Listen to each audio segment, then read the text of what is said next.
Et bonjour à toutes et à tous les amis, j'espère que vous allez bien. En tout cas moi c'est super, je suis très content de vous retrouver en cette journée, ma foi, pas très ensoleillée, hein, je vous le cache pas. Mais voilà, me voilà de retour avec plusieurs semaines de retard, je m'en excuse. C'est vrai que la dernière fois que j'avais fait des podcasts et des vidéos pour la chaîne, c'était pour la Paris Games Week. Et ça date pas d'hier quand même, puisque nous sommes quand même maintenant mi-novembre.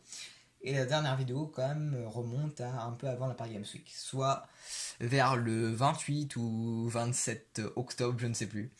Mais en tout cas, voilà, je reviens en force. Voilà, désolé, j'ai eu quelques petits empêchements. Alors, je vous promets, en tout cas, rien concernant l'avenir de la chaîne. C'est vrai que je vous ai dit que je ferai une régulière de mes vidéos, c'est-à-dire que je sortirai une vidéo au moins par semaine.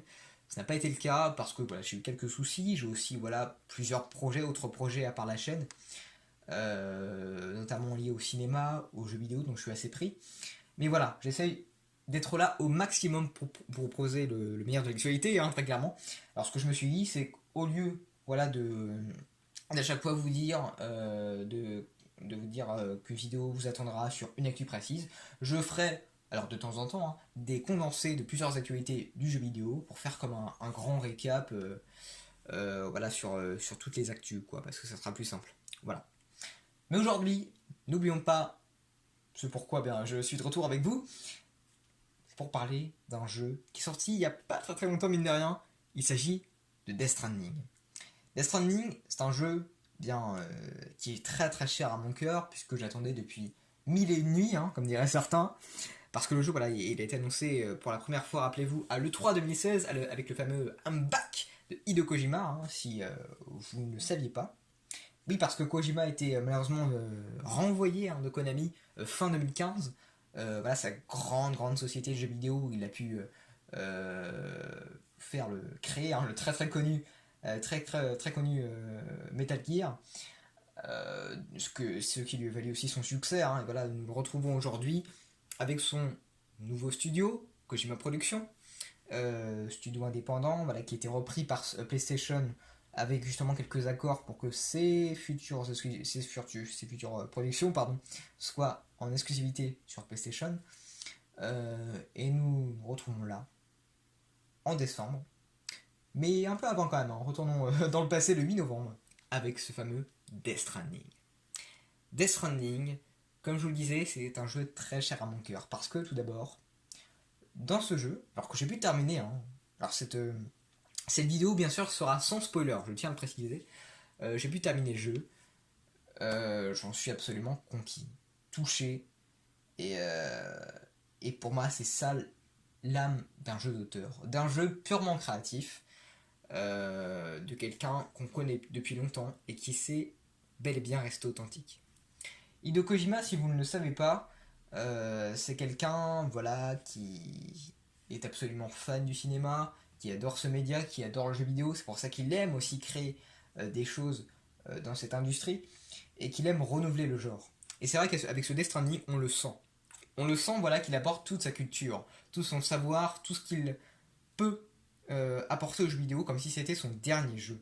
Voilà. Et là, on le voit très clairement que, oui, effectivement, Kojima a livré un message dans Death Stranding qui est fort, qui est puissant et qui nous fait ressentir des choses sur le monde qui nous entoure, et bien aussi qui nous apporte des messages un peu personnels, hein, sur la vie de l'auteur Hideo Kojima, et qui nous apporte aussi plein d'émotions autour de plein de messages, hein, qui sont abordés dans le jeu, que je ne vous spoilerai pas, hein, pour une raison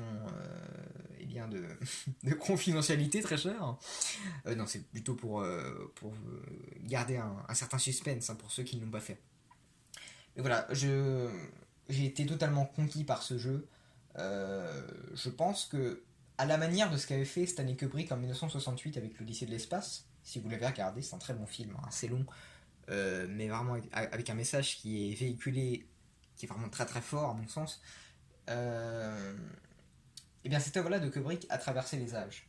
Death Stranding le fera aussi, à mon avis, parce que, disons que, à la manière de Metal Gear savait traverser le temps parce qu'il avait une histoire, il avait une âme qui faisait que, euh, voilà, il avait une histoire puissante, il avait un personnage charismatique, un personnage culte aussi, Et mine de rien, on s'en souvient encore aujourd'hui. Mais c'est parce que voilà, c'est aussi toute la communication qui est derrière la licence Metal Gear, tout le, voilà, tout le fan service qui est derrière ça, que on connaît encore Metal Gear aujourd'hui. Voilà. Et par son auteur aussi, Hideo Kojima. C'est vrai que on reconnaît la patte de Kojima avec le côté un peu cinématographique, l'écriture aussi des personnages, qui est très, disons, très symbolique. Et là, avec ce Death Stranding, on reconnaît que c'est du Kojima, sans être vraiment du Kojima. C'est-à-dire que là, on a vraiment un jeu plus personnel, mais qui peut traverser le temps, encore une fois, parce que le message qui est véhiculé dedans saura, à mon sens, parler à tout le monde, à toutes les générations, ceux de maintenant et ceux d'après. Death Stranding, pour moi, c'est pas un jeu qui doit avoir une suite, qui doit forcément être comme Metal Gear avec plusieurs suites. Ça va être vraiment un jeu pour moi qui va se diriger plutôt vers l'opus unique. Parce que justement, si on faisait une suite, je pense que tout ce qui s'est passé dans ce Death Stranding, au niveau de l'histoire, de la cohérence, du gameplay, des thèmes qui sont abordés, je pense que si on crée un deuxième opus, ou plusieurs suites, hein, très clairement, de Death Stranding, ça n'aurait pas la même incidence. Voilà. Sur ce qu'il y a eu déjà pour sur les joueurs pardon, au moment de sa sortie. Voilà. Donc pour moi, Death Stranding, c'est vraiment un jeu à la fois unique en son genre, créatif, personnel. Personnel pourquoi? Eh bien parce que, en premier temps, quand on regarde les premiers chapitres par exemple, on sent vraiment la vision du créateur sur le monde qui nous entoure, sur ses pensées, sur ce qu'il aime, sur... Voilà. Et puis, c'est... Enfin, comment vous dire que c'est un chef-d'œuvre? En fait, j'ai vraiment pas les mots, et des fois j'en perds mes mots, je cherche mes mots, hein, des fois dans les vidéos, je suis désolé. Mais c'est juste que je suis vraiment passionné par ça, par ce jeu, parce que on a beaucoup bafoué le jeu, parce qu'on l'a trouvé lent, on l'a trouvé pas assez dynamique, avec quelques imperfections au niveau des combats, mais franchement, posez-vous la question, très clairement. Si là on devait résumer par exemple l'industrie du vidéo, qu'est-ce que c'est? L'industrie du jeu vidéo actuellement, elle en est à du Battle Royale, elle est parfois sexiste, elle est parfois trop violente, et donc du coup cette violence n'est pas justifiée. Là qu'est-ce qu'on a? On a un retour par rapport à tous les problèmes de l'industrie du jeu vidéo. On n'a pas seulement un problème sur l'écosystème, sur la société dans laquelle on vit. Non, Kojima a insisté aussi pour véhiculer un message sur l'industrie du jeu vidéo. Je parlais justement avec des gens que je connais bien, des amis, on a beaucoup réfléchi sur ça, le fait que l'industrie du jeu vidéo telle qu'elle est aujourd'hui se base uniquement sur la violence, sur la violence non justifiée, le sexisme, le fait que par exemple on mette par exemple en tête d'affiche dans tous les jeux vidéo maintenant des hommes et non pas des femmes. Le fait que par exemple les enfants n'ont pas leur place dans le jeu vidéo, le fait que par exemple on associe toujours le jeu vidéo à des maladies, des choses comme ça. Hein, c'est un petit tacle hein, que je fais bien évidemment à tous les organismes qui ont insulté le jeu vidéo ces derniers mois en disant que justement le jeu vidéo c'est une maladie. Non, c'était pas une maladie, c'est quelque chose qui peut apprendre des choses, qui est certes des fois violente, qui aborde des thèmes choquants, mais qui ne sont néanmoins pas à bafouer, à censurer. C'est pour vous dire à quel point le Death Stranding marque fort et culotté dans les choix qu'il fait en fait, dans les choix scénaristiques, dans les choix du gameplay, tout se ressent comme un message et comme une symbolique. L'industrie du jeu vidéo, comme Kojima l'entend, c'est maintenant du Battle Royale, c'est de la coopération qui ne mène à rien. Souvenez-vous le tacle que Kojima avait fait sur Fortnite à l'époque. Comme quoi, par exemple, maintenant, les gens s'amusent à être posés sur une île, avoir des armes et tuer tout le monde. Je sais pas si vous vous rappelez de ça. Alors je suis désolé si j'ai des messages Discord que vous entendez peut-être au loin, c'est juste que je fais partie d'une communauté. Mais bref, revenons à notre sujet. Rappelez-vous donc du coup à ce message que Kojima avait fait justement au Battle Royale, à Fortnite, à Apex Legends ou encore PUBG. Le fait que par exemple, on est sur une île, on a des armes, et notre but c'est de tuer tout le monde pour avoir justement de l'XP en plus, des armes en plus, de l'argent en plus. Est-ce que ça réellement, ça sert à quelque chose? Est-ce que ça vraiment, c'est justifié? Est-ce que c'est une violence qui est justifiée? Est-ce que réellement, tout ça, tout ce que nous faisons dans des Battle Royale, sert vraiment à quelque chose? Eh bien, je ne pense pas.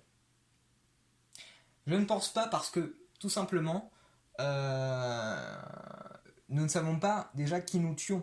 Nous ne savons pas déjà à qui nous parlons quand nous jouons Battle Royale, parce que c'est vrai que, voilà, faut pas se cacher, quand on joue à ces jeux-là, des fois, on parle avec son micro ou avec son PC à des gens qu'on ne connaît pas, soit pour les insulter, soit pour les inviter sur une partie ou quoi que ce soit.